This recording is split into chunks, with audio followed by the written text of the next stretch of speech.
ইরানের বিক্ষোভকারীদের বিরুদ্ধে নিষ্ঠুর দমন-পীড়নের জবাবে ইরানের ইসলামী বিপ্লবী গার্ড কর্পসকে আইআরজিসি সন্ত্রাসী সংগঠন হিসেবে তালিকাভুক্ত করেছে ইউরোপীয় ইউনিয়ন ইইউ। বিষয়টি নিয়ে ইইউ সদস্যদের মধ্যে বহুদিনের বিভাজন থাকলেও বৃহস্পতিবার চূড়ান্ত সিদ্ধান্ত নিতে সক্ষম হয় জোটটি। ইইউ এর এই সিদ্ধান্ত সম্ভব হয়েছে ফ্রান্স তাদের দীর্ঘদিনের আপত্তি তুলে নেওয়ার পর। ফরাসি পররাষ্ট্রমন্ত্রী জ্যানুয়েল বারো এক্সে লিখেন, ইরানি জনগণের শান্তিপূর্ণ আন্দোলনের বিরুদ্ধে অসহনীয় দমন আর উত্তরহীন থাকতে পারে না।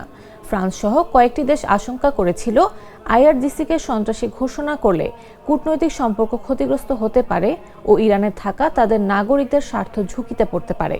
বেলজিয়ামও একই উদ্বেগে ছিল, তবে দেশটির সরকার গত বছর ইইউ তালিকাভুক্তিকে সমর্থন জানায়।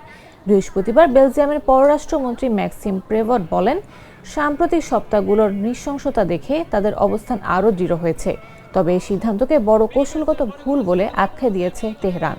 ইরানের পররাষ্ট্রমন্ত্রী আব্বাস আরাঘচি এক্সে লেখেন, এই মুহূর্তে বহু দেশ সর্বাত্মক যুদ্ধ এড়াতে প্রচেষ্টা চালাচ্ছে, ইউরোপ বরং আগুনে ঘি ঢালছে।